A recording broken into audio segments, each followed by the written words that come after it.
Hi, everyone. I'm Sarah, and I'm a talent manager. Who do I manage? A girl named Ima. She's a fashionista that lives in Tokyo.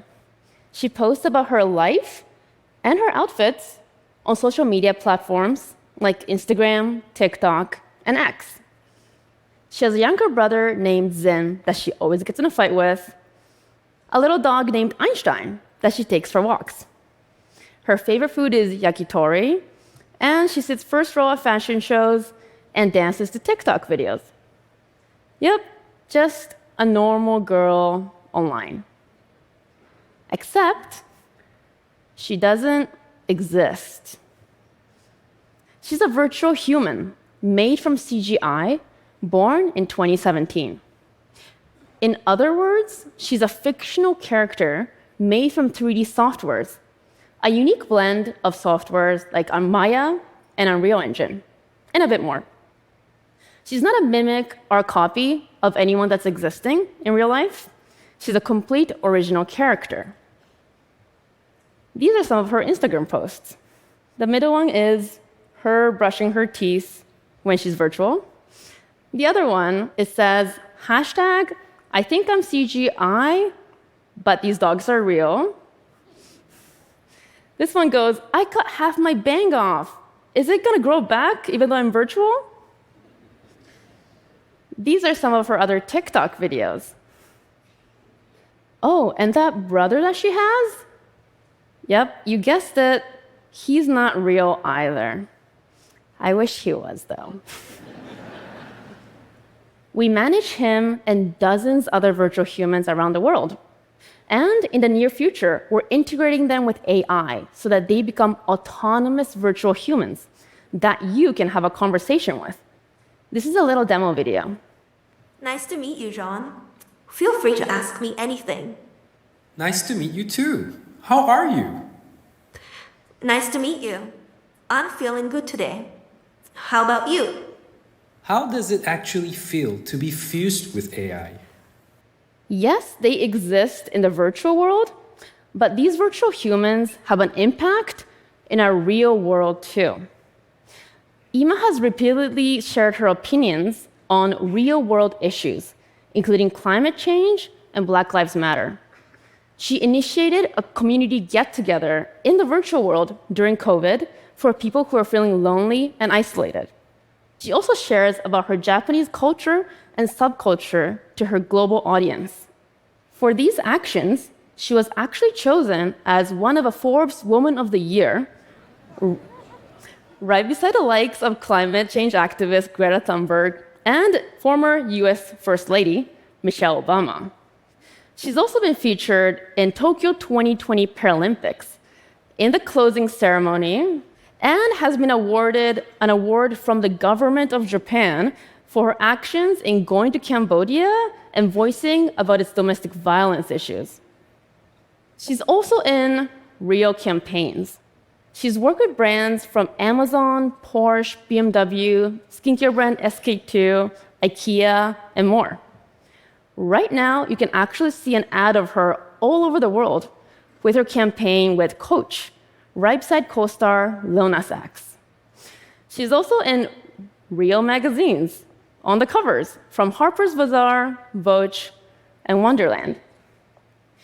Yes, she doesn't technically exist, but the younger generation of Gen Z don't care. Gen Zs love her because they feel a real connection to her. For them, there's not much of a difference between someone that is real life breathing, that's doing Instagram, and a virtual human like Ima. For example, I know a lot of Gen Zs love Kylie Jenner. And even if they've never met her before, they feel like they know everything about her, from where she takes her family to vacation, her aspirations, and to even what she eats for breakfast. Why? Because she posts these things online, and people feel a real connection to her. Same thing with Ima. She posts about her life online, and people feel a real connection. She posts an outfit picture, and people would ask, where's that dress from? She gets a lot of questions about her perfectly cut bob hair, too. People want to know who's the famous hairstylist that's keeping it perfectly cut. He or she doesn't exist because the hair is not real.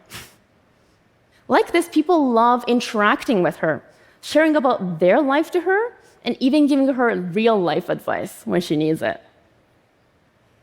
And I mean, I think we've all caught up by now, scrolling through Instagram, TikTok, or Live.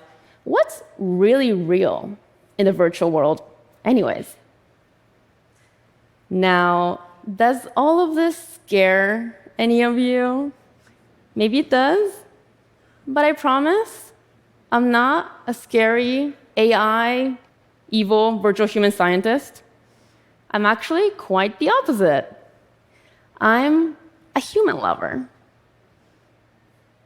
And I truly believe that this virtual human technology will better our world and make the treasures that we have as humans, our love, our connection, and our self-expressions, way better. Before all of this, I used to be an artist. I still am at heart, but like most artists, all my life I've been searching for something beautiful and meaningful. I felt like I found it, the beautiful and meaningful, in Ima when I first laid eyes on her. Well, actually, not gonna lie, when I first saw her, I was like, what the heck is this? But the more I thought about it and thought about the real connections that people were having with this piece of technology, I was amazed. I thought it was revolutionary because all my life, technology to me has been something useful, something I use every day, but it was never personal to me. For example, I would ask Siri, what's the weather like? And it would say, it's 11 Celsius today. And that was it. I didn't really have a connection or relationship with it. But humans are innately emotional creatures, and our world moves with what moves our hearts. So what if we can get that same feeling from technology? What if we can create relationships like we do with friends, family, coworkers, and even with our alternative selves through virtual humans? What if we can have a positive impact in different industries, from medical, educational, and entertainment, all leveraging on the deep connection between humans and technology? Ima is the first example of so much more to come. If there was a book of virtual human history, we're barely on page 1. And who's better to tell you all of that than Ima herself? We're going to be joining with her live from Tokyo. Hi, Ima. Well, hi, Sarah. Hi, Ima. And hi, everyone. Wow, look at the audience. Be on the TED stage. I can't believe it. I have to pinch myself. Oh, wait. I can't. I'm virtual. Wow. Sometimes we all forget, right? Anyways, my name is Ima, and it's a pleasure to meet you all. I'm joining you all the way from Japan. Konnichiwa. Konnichiwa. How's the weather like in Tokyo today? Well, I think it rained a little bit this morning, but it's quite sunny, and you should be get ready for the summer when you get back, Sarah. Nice. Vancouver it's beautiful here. I can see the ocean, the mountains, and I think it's around 11 Celsius right now. Wow, sounds freezing. Well, anyways, even though I'm in Tokyo right now, I can technically go anywhere. So a special invite. I love making friends. If you feel like connecting, I'll wait for your DMs or whatever. Just don't send anything weird, okay? What's that good, Sarah? That was great. Thanks for popping by, and say bye to the audience for us. Bye. Go ahead, Sarah. Thank you, Ima. So that was Ima. How I want to conclude is we shouldn't get caught up in the topic of what's real and what's not real, because, what's really real anyways?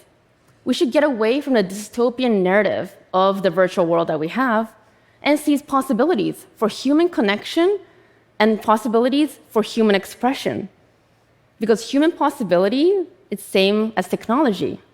It's limitless. Thank you. ありがとう。